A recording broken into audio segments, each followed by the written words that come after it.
I guess you could call it a blimp flying object, a BFO, a giant inflatable pumpkin measuring 25 feet tall and weighing over 350 pounds, broke loose. Blimps are breaking loose all over the place now, and rolled down an Arizona street.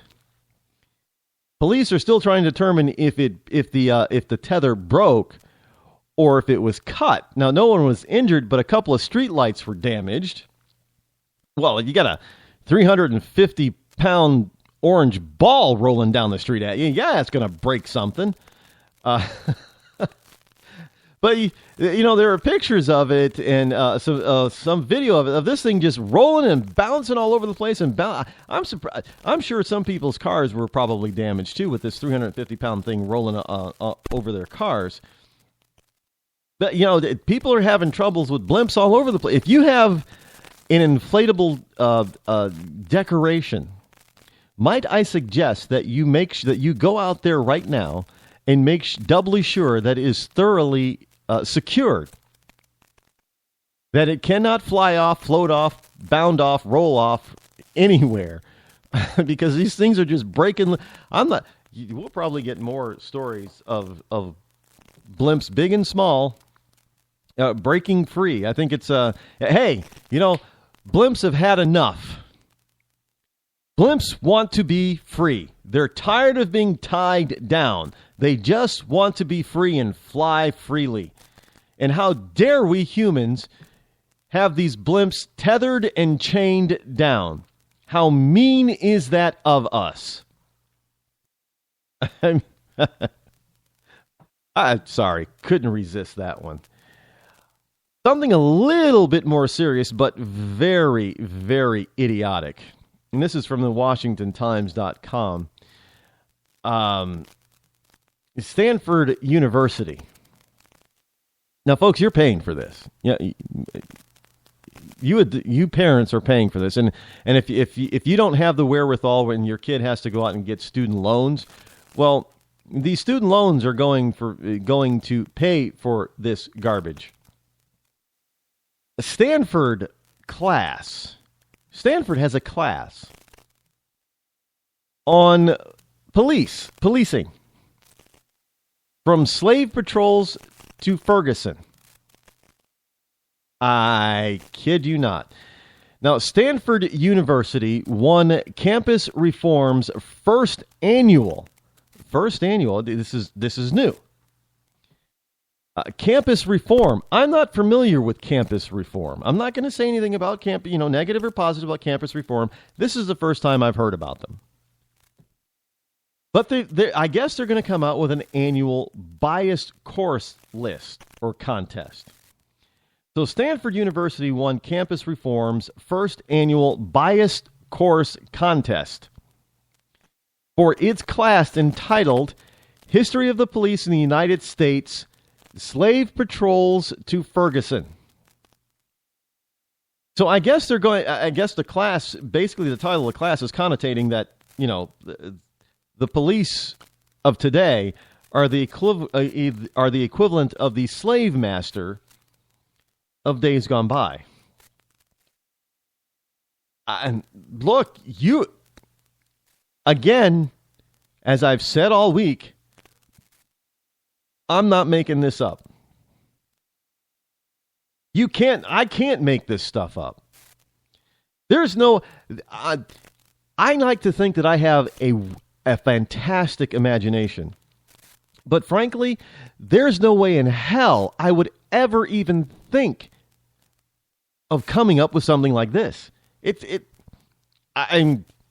Poof, blows my mind that somebody else would even think of this, to have it as a class, and then proceed to outline it as a class, and then proceed to implement it as a class.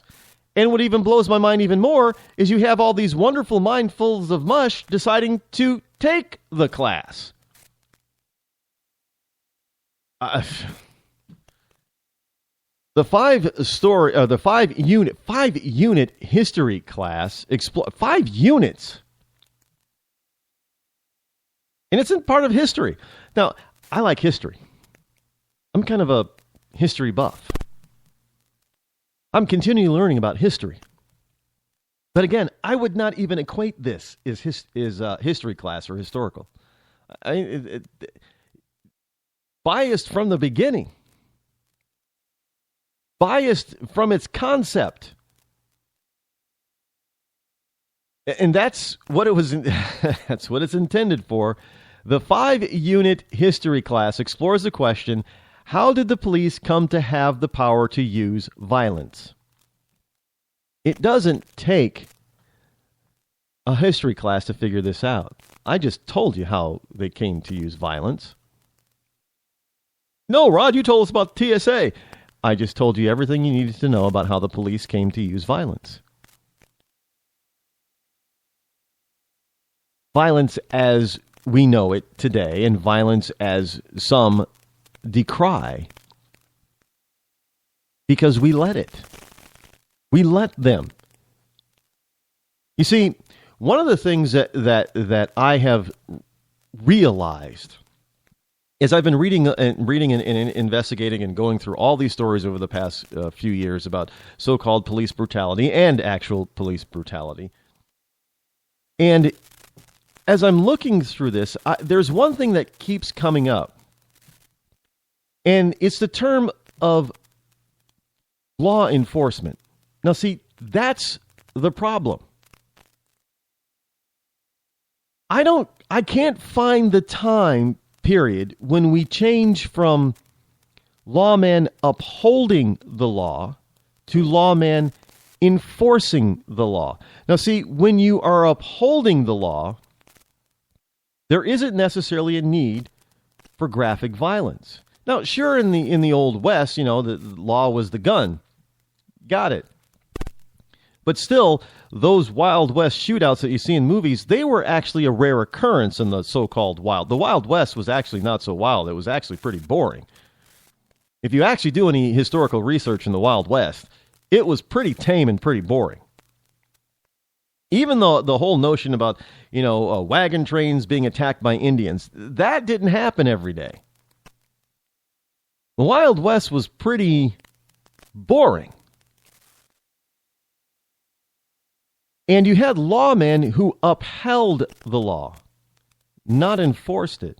You see, when you have an enforcer, that's when violence, whether it be necessary or unnecessary, comes into play. And the more that you enforce something, the more unnecessary it becomes. So then you start getting police who are enforcing the law, who start being a little bit more brutal when brutality is not necessary. And see, there was a change when we went from upholding the law to enforcing the law, and that's when police started to be more violent. Now, we can argue, well, the criminals have become more violent. No, that's not true either. Let's face it. The 20s and 30s, that was a brutal, violent period, but the police weren't violent. But yet they were still able, after a certain length of time, it was out of control for a while, but they were able to uphold the law and begin to get a handle on it and start bringing these master criminals down that now that, we celebrate, John Dillinger and Bonnie and Clyde, we kind of celebrate them now. But they were public enemies number one. And the police were not going around bashing heads and beating people up and throwing them into cells and dark, all that kind of stuff that you see in the movies. That didn't happen. Again, because I study history, so I know that kind of stuff did not happen. Because they were upholding the law. And then at some point, we started to enforce it. Which means now you get to be a little bit more brutal, even when it's not necessary. And it kept building and building and building because we, the people, allowed it to. We allowed it to. And then now it's at the point, because we've allowed it to get to this far, now we want to start complaining that, the police are being too brutal. They're just doing things. Why are we complaining now when we've let it get to this point? You have to understand, we, the people, are the government. We, the people, are the government. So if we have a government that is overbearing, it's our fault.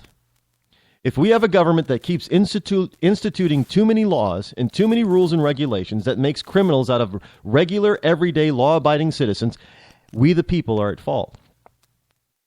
We've allowed it to happen.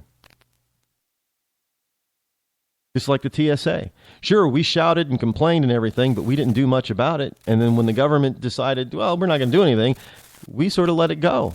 And now, whenever something nasty like this grandmother gets accosted from trying to board a plane, we kind of think, oh, just another story. Just the way it is. Something we have to live with, something we have to put up with. And no, ladies and gentlemen, we do not have to put up with it. Because you see, we are the government. That's what makes us unique and exceptional from around the world. See, around the world, governments rule. In our country, our government is supposed to govern. Again, differences, you may think that, well, it's just words, Rod, but no, words mean something. Enforcement versus upholding is a huge difference. Now, when we start to understand this type of stuff, then we'll start to be able to affect real change. But until we understand this stuff, there isn't going to be a change. You see, what you have at the TSA is enforcement. They're not upholding anything. They're enforcing whatever they damn well please. You see, because enforcement means you get to make it up on the fly as you go. Upholding means you're sticking by the letter and intent of the law. So when a kid gets a little bit mouthy to a cop, and the cop rips her out of the chair and literally tosses her across the floor, that's enforcement, not upholding. And then we say, oh my goodness, they can't do that. And then we have people that say, well, you know, if she respected the cop. And see, here's the problem with that. I agree, there is a lack of respect for authority. But when you start siding with those who brutally attack a fellow citizen out of enforcement instead of upholding, you are part of the problem. You're part of the problem because now you're giving good cops a bad name. You're giving good cops who really do want to go back to upholding the law instead of enforcing it. You're giving them a bad name and you're making them a target. I mean, we have good cops that are they're now the targets of assassination. People just never thought of this happening before, but people just walking up to a cop from behind him and capping him in the head.